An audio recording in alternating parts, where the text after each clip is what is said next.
안녕하십니까 성도 여러분. 지난 한 주간 잘 지내셨습니까? 사랑합니다. 축복합니다. 요즘 감기가 심한데 여러분 감기 걸리지 않도록 조심하시기 바랍니다. 오늘 우리가 함께 은혜 받을 말씀은 마가복음 15장 33절로 35절까지 그리고 37절로 38절 말씀입니다. 제가 말씀을 봉독하겠습니다. 제6시가 되매 온 땅에 어둠이 임하여 제9시까지 계속하더니 제9시에 예수께서 크게 소리 지르시되 엘리 엘리 라마 사박다니 하시니 이를 번역하면 나의 하나님 어찌하여 나를 버리셨나이까 하는 뜻이라. 예수께서 큰 소리를 지르시고 운명하시다. 이에 성소 휘장이 위로부터 아래까지 찢어져 둘이 되니라. 아멘. 예수께서 삼시에 못 박히셨습니다. 그리고 제6시가 되니 온 땅에 어둠이 임하여 제9시까지 계속됐습니다. 그 당시 시간을 오늘의 시간으로 계산하면 오전 9시에 못 박히셨고 낮 12시에 온 땅에 어둠이 임하여 오후 3시까지 계속됐습니다. 그리고 오후 3시에 예수님께서 운명하셨습니다. 운명하시기 전에 크게 소리를 지르셨는데 그 소리가 엘리 엘리 라마 사박단이었습니다. 이 말씀을 번역하면 나의 하나님 어찌하여 나를 버리셨나이까 하는 뜻입니다. 하나님은 아들을 버리셨습니다. 예수님이 그렇게 말씀합니다. 나의 하나님 어찌하여 나를 버리셨습니까? 버림받은 자의 운명, 그것은 비참한 것입니다. 몸은 갈갈이 찢기고 지나가는 자는 예수님을 조롱하고 욕했습니다. 하늘도 구름으로 낯을 가리었습니다. 하나님이 아들을 버리신 것입니다. 하나님이 하시는 일을 사람이 생각으로는 이해할 수가 없습니다. 단순하게 생각하면 하나님이 아들을 버린다는 것은 정말 이해할 수 없는 일입니다. 짐승도 새끼를 버리지 않습니다. 하물며 하나님께서 아들을 버리시다니 인간의 상식으로는 도무지 이해할 수 없는 일입니다. 그래서 성경은 이렇게 말씀합니다. 전도서 3장 11절에서 하나님이 하시는 일의 시종을 사람으로 측량할 수 없게 하셨도다 했습니다. 또 시편 76편 19절에서는 주의 종족을 알 수 없나이다 했습니다. 하나님이 하시는 일을 도무지 알 수 없다는 그런 말씀입니다. 우리가 지금은 하나님이 왜 아들을 버리셨는지를 압니다. 우리 인간의 죄를 짊어지시고 죽으셔야 했기 때문입니다. 그래야 죄인들이 하나님으로부터 죄를 용서받고 구원을 받을 수 있기 때문입니다.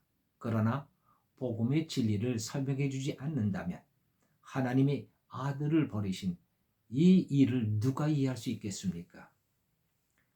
하나님의 일은 신묘막측해서 우리 인간의 지각으로는 도무지 알 수가 없습니다. 결과를 보아야 알 수 있고 하나님이 설명해 주셔야 알 수 있는 것입니다. 그러나 하나님 하시는 일을 알 수 있는 길이 하나 있습니다. 그것은 성경을 통해서 하나님이 하시는 일의 원리를 찾아내는 것입니다. 오늘 말씀 속에도 원리가 있습니다. 그것은 죽어야 산다는 것입니다. 하나님의 아들이 죽어야 온 인류가 살고 육의 몸이 죽어야 신령한 몸으로 살고 인간의 하는 일이 끝이 나야 하나님의 일이 시작된다는 것입니다.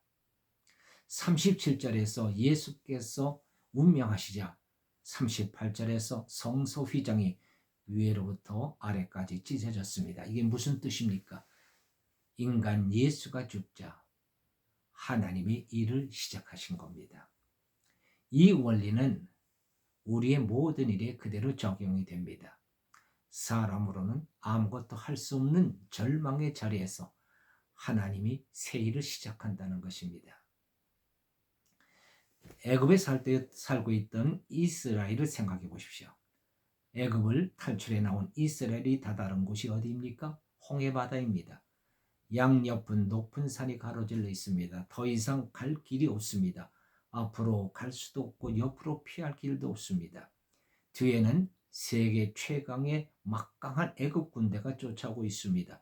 도관에 든 쥐꼬리입니다. 뒤에서는 이스라엘이 처한 운명은 절체절명이었습니다. 이스라엘 백성들은 이렇게 소리쳤습니다. 우린 이제 죽게 되었다. 우린 여기서 죽는다. 이젠 모든 것이 끝장이라고 했습니다. 그때 모세가 이렇게 외칩니다. 너희는 가만히 서서 여호와께서 오늘날 너희를 위하여 행하시는 구원을 보라. 여호와께서 너희를 위하여 싸우시리니 너희는 가만히 있을지어다.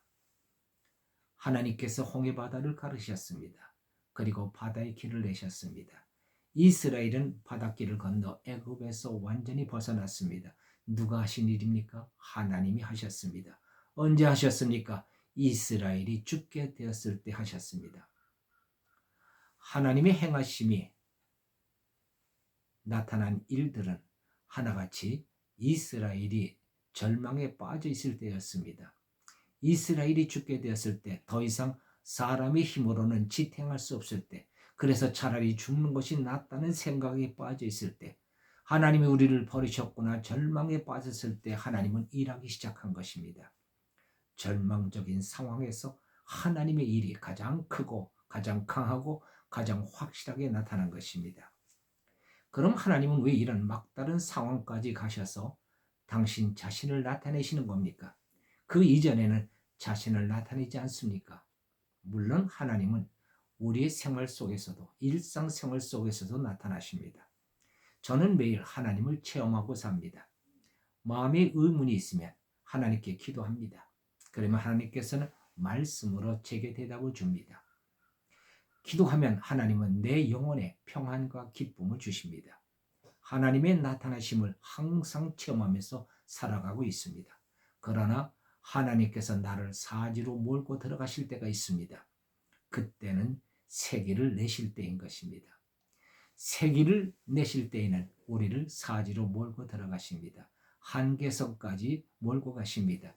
내 지혜, 내 능력, 내 힘, 내 지각, 내 자신의 모든 것에 대해 무능함을 통렬하게 인정할 수밖에 없게 만듭니다. 예수님은 절규했습니다. 엘리 엘리 라마 사박다니, 하나님 어찌하여 나를 버리셨나이까. 그러나 이 절망이 세기를 만드는 것입니다. 예수께서 운명하시자 성소 휘장이 위에서 아래로 찢어졌습니다. 이것을 히브리서에서는 세길이라고 말씀합니다. 히브리서 10장 20절에 그 길은 우리를 위하여 휘장 가운데로 열어놓으신 새롭고 산 길이요 했습니다. 우리를 절망 가운데로 몰아넣는 까닭은 세계를 열기 위함인 것입니다. 홍해바다 앞에 선 이스라엘의 절망이 바다의 길을 냈고, 요단강 앞에서의 절망이 요단강의 길을 만들었습니다. 그것은 단순히 바다와 강의 길이 생겼다는 것을 의미하는 것이 아닙니다. 홍해바다의 길은 애굽 생활을 청산하는 길이요, 요단강의 길은 가나안 땅을 정복하는 길인 것입니다. 절망이 새 길을 열어 놓은 것입니다. 국민일보에 연재된 고용만 장로의 간증 이야기입니다. 그는 시골에서 무일푼으로 서울에 올라온 사람입니다. 믿음 좋은 여자를 만나 결혼을 했고 작은 인쇄업을 시작했습니다. 사업이 본궤도에 올랐다 싶었는데 공장에 불이 나 망했습니다. 보험금으로 겨우 수습을 하고 부채로 다시 사업을 시작했는데 본궤도 올라 잘 된다 싶었는데 이번에는 거래회사가 부도를 내는 바람에 연쇄 부도를 맞고 말았습니다. 이 충격에 어머니가 돌아가셨습니다. 설상가상으로 아내가 유방암 3기라는 진단을 받았습니다.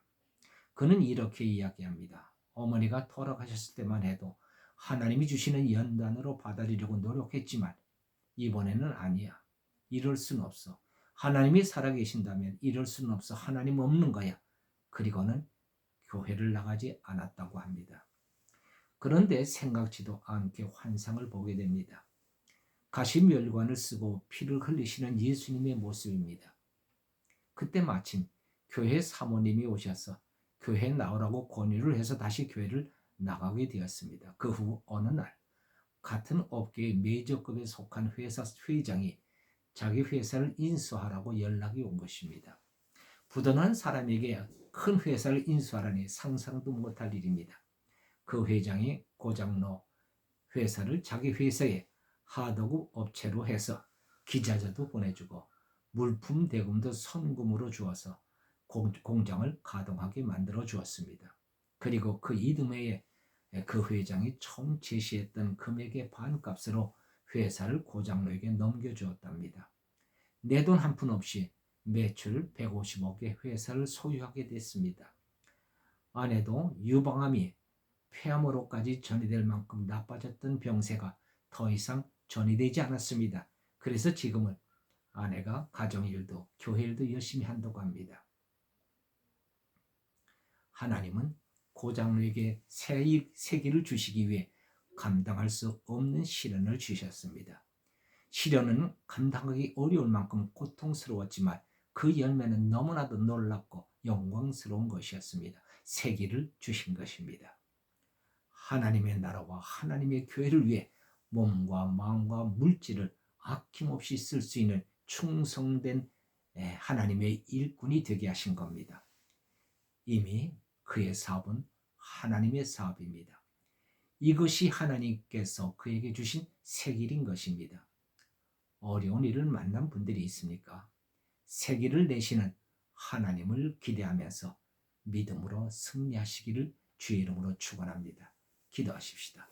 할렐루야. 하나님 아버지, 예수님께서 십자가에서 엘리 엘리 라마 사박다니 하시면서 운명하셨습니다. 인간 예수는 죽으셨습니다. 그러나 하나님께서는 새길을 열어놓으셨습니다.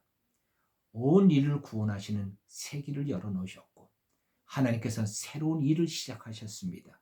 구원 사역을 시작하신 것입니다. 하나님, 그렇습니다. 하나님이 하시는 일을 어찌 우리 인간의 지각으로 알 수 있겠습니까? 그러나 하나님이 하시는 일은 참으로 놀랍습니다. 곧 인간의 절망이 하나님의 세를 시작하는 신호라고 하는 사실을 깨닫는 저희들 되게 하여 주옵소서. 하나님 안에서는 끝이 없는 줄 압니다. 하나님 안에서는 결코 절망이 없는 줄로 믿습니다. 하나님 안에서는 결코 실패가 없는 줄 압니다. 하나님 안에서 언제나 하나님 주시는 은혜 가운데 믿음으로 승리하는 삶을 살아갈 수 있도록 인도해 주시옵소서. 장차 하나님께서 베푸실 그 놀라운 일들을 기대하며 믿음으로 나아갈 수 있는 저희들 모두가 되게 도와 주시옵소서. 감사하고 우리 주 예수 그리스도의 이름으로 기도하옵나이다. 아멘.